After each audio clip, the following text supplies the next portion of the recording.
Oh, look at us. We're at the beach right now. Okay, hello. Hello, Pangilo. Giờ bé tôi ở xí tập beach á, bé nó mỏ ta, bé một check in ta, bé tôi ở xí tập beach nó hay tháo. Giờ bé một tóc kéo xí á, giờ chọn tôi là phải cả blanc này đó. Wow, it's a full moon tonight. Beautiful moon.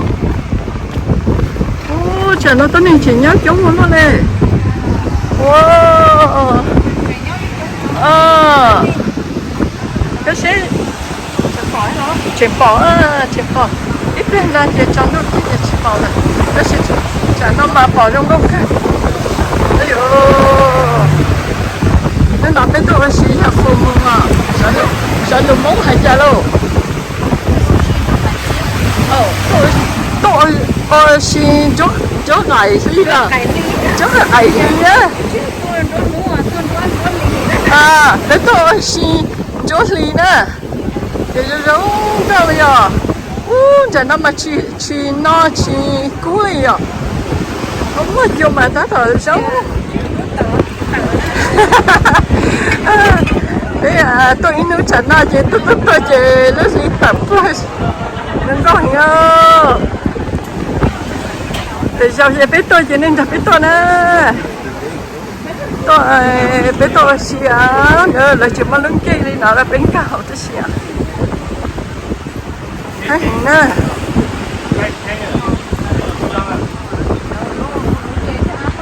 Lần đúng chưa sao?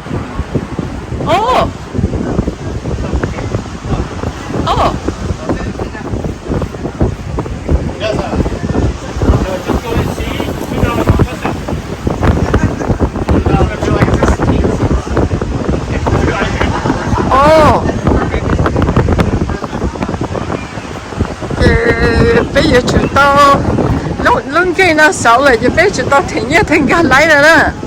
Giờ cái chuyện nướng chế, nó chỉ họ đoàn chế có blessing, giờ cái nướng chế nó chỉ bây đoàn tự, nè. Giờ bây tôi xí xe, bây tôi xí xe này, giờ ticket à, để ít sao nữa. Giờ ticket nè. Giờ pin cái gì đó là giờ ticket. Đừng có hiểu. Cô cho đến đây sẽ hết. Bé tập bơi nó nè, bé bơi kia nè. Nhớ gì là nước beach nè. Bây giờ đến đấy. Đến đấy. Đâu nè. Starts with the D beach. Bé tập bơi nó nè. Bây giờ ra sổ. Chả cái chuyện nhớ một sự là chung cái là chỉ một chế đó. Bây giờ tao mất. Nó nên nó sẽ cũng lắm là mở khá nhớ là nó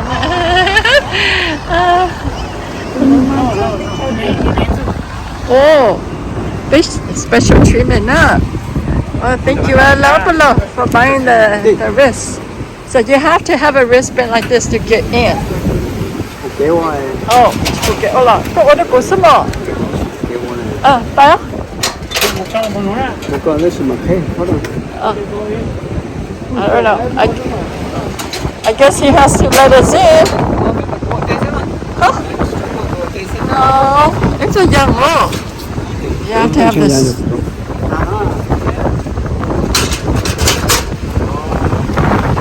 Okay. It's getting late. It's getting late. Hi, why don't you just hold on to it? Yeah, that's what I said. Let's go. Let's go on the tour. It will take a bus tour. Oh wow!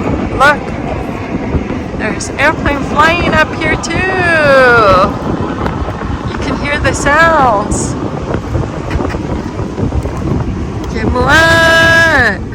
Cái gì lại cho tôi nướng chè mà lại cho bé mà bé bé lưu sao? Bé chè bé tôi kiểu gì sao? Bé tôi kiểu gì sao? Yeah. Bé tao xe. Oh my god, sao tao nói là trong có cái liệu. Wow. Sao tao mà trong có tí tiêu. Chẳng mà tí nhìn ta đi tao xe. Oh, lại chỉ cả một chế rồi. Để tao xe tao nói tao đấy. Giờ làm một cái restaurant. Oh, tao có chụp hình lên nông restaurant, làm một cái restaurant nhân đấy nè. Oh. Lý do biết tao biết mà tao xí. Biết mà tao xí hết cả. Họ chung mà cũng tới trên trang mà cũng mất một phòng bốn kia hộ. Yeah, yeah. Ok, thì bây giờ muốn cho bây tụi khi muốn say hết trong cái bộ chả nó từ đây nào nào trong cái thịt tiêu ít lên. Yeah. Chọn đâu sao vậy bỏ lên cha chị vấn đề sao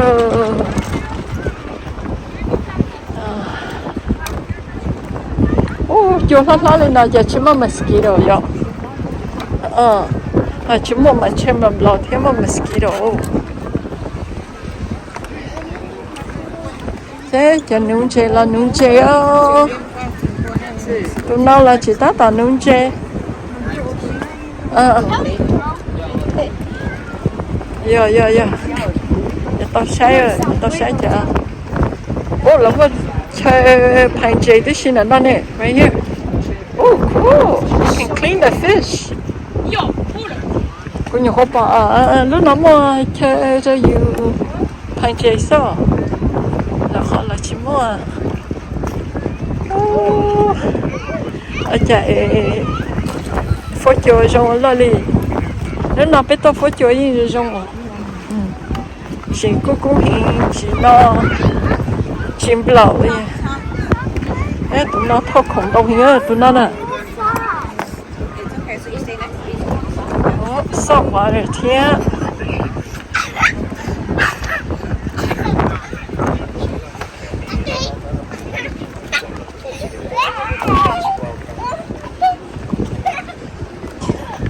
nếu nào tới giờ phụ mù chị nhà chị tỏ lại tông chị hình liệu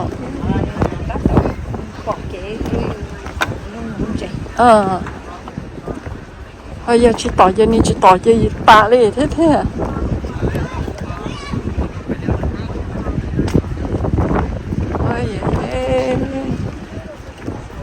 chọn nổi trống xe có sẽ đâu có chọn nổi trống đâu nhớ là nó trống xe chưa chọn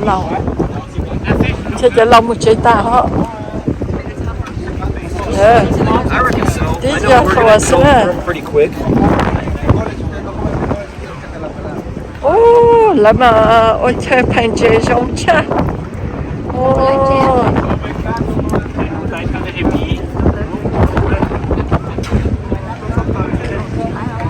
chỉ lấy lời sau tôi này chè ngã bạn nên chè to yeah thế thì lời sau bếp tôi này chè với mà đi tôi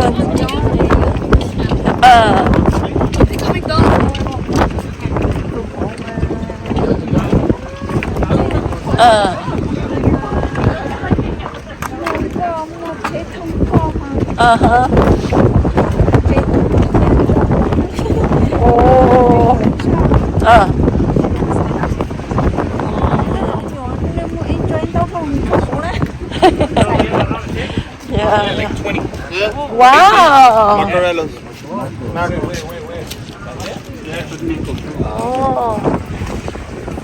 là chúng tôi nên gạo tu nữa nên gạo tu thì anh chị là chúng tiền gạo là nó là bé mù xe bé bọc là khác chơi sao đâu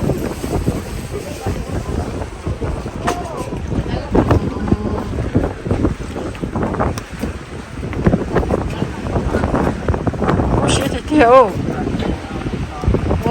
tí chợ lúa sao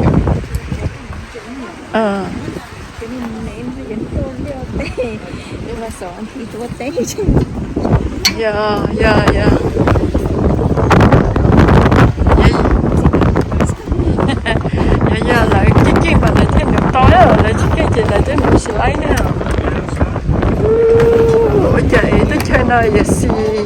多些了了，别买去写那那去，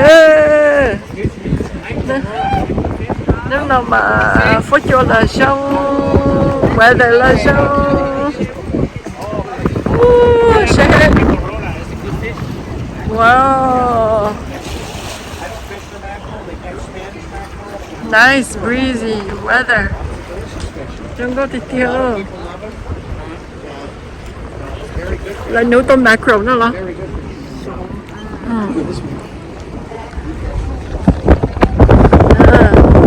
đó là trên bay bay cho nên thà nên sao nấu lại rồi thì bên tôi thì có cái đó họ nói đó thực hiện nó chỉ có lục coi cho họ nói chỉ nấu chỉ họ nói ha sai sụt là nhớ ở trên đó thì sáng tao nói chỉ hạt xịt là chứ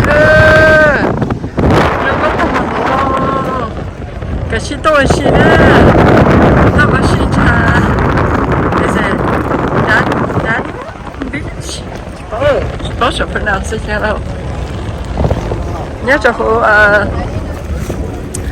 máy mình họ nói nè, cho mấy lần sau lên nó sẽ, cho họ bây giờ một xe tôi nhìn những chuyện này chỉ bây giờ một lại, chỉ sáng xí ta nói chỉ bây giờ những chuyện lên nó hạt xịt lên là nó thì couple ocean, you see the ocean, beautiful ocean. It's so breezy tonight. The weather is gorgeous. It's not cold, it's not hot, it's breezy. Full moon, beautiful, beautiful. Acha. Oh. Chị sẽ có cái này, chị ăn thức ăn chị ăn là sẽ có nụ chè. Có cả có chuyện gì đó mới say à? Nó bố mới say xin được chim mò là.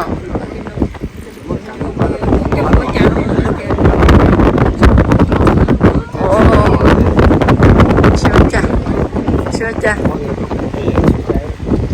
Ok. Bây giờ mà không mà lại à?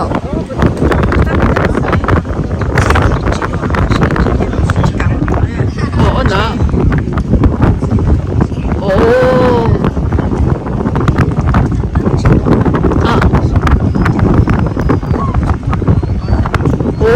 Chị lại chạy về gì?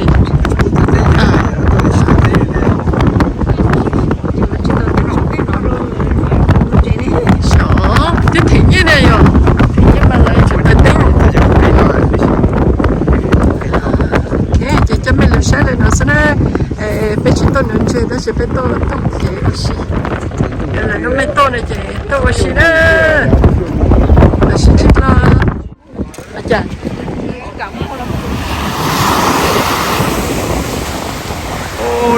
nó mà nó biết tôi khá khá hay ta chỉ thay ra thức đó nè. Đây là nó nhớ được cơ. Bây giờ là mặt chữ đó.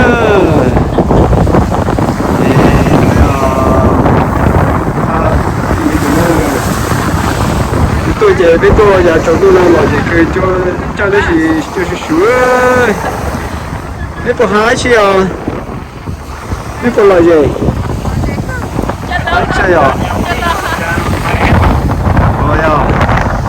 hái cái nữa món này phụ mua hết gì biết phụ cho hôm nay thì cho đi quý rồi cho cũng cha này đó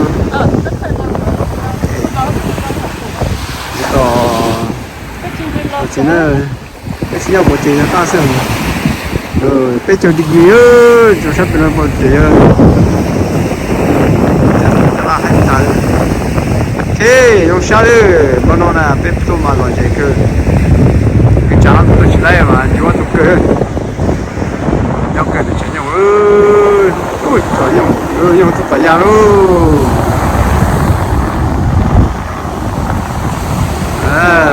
chỗ này còn đó là có cái nhau tôi làm tí nữa chị à bây giờ có thay thầu chưa một tờ trả lúc thì chị chú hello thì nó tao cái chẳng có tôi nhau có hết chuẩn bị này á thì tập bên một nói tập bên tôi một sau bên đây rồi thì chủ bộ tôi này là tôi chỉ là tập bên pi rồi thì tôi này trong cái ra có chỉ trong cái có cái sự ít tao mò thì cho nuôi chơi là mua cho tôi tập cái bên là có chỉ mua cho tôi có xí là mua lại thì tôi chỉ nó ê chứ còn nó thì cho nó một có thì để bây giờ cho cái gì trên Christmas cái hello đó cũng cho cũng mấy gì khó cứ chết rồi cũng mà thêm thì ta sẽ thấy tôi cho làm chẳng có một đời kế nữa thay lúc thì là thằng mà phụ muốn tôi sẽ cho lên cổ phố nữa rồi nhau cũng đó thì tôi là sẽ lúc thì tôi đó tôi sẽ lúc mà nói nữa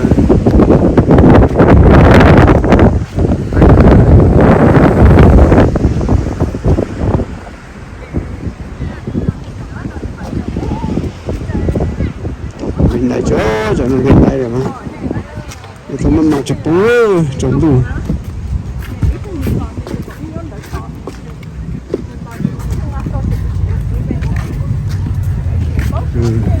rồi vậy cứ nữa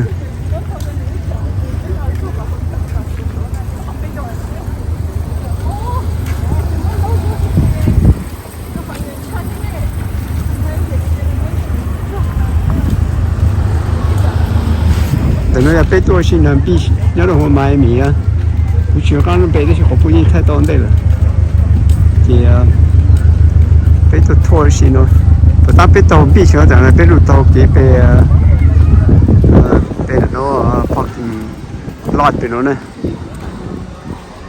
而且哟不我这我跑的了是包厢的喏，这少的。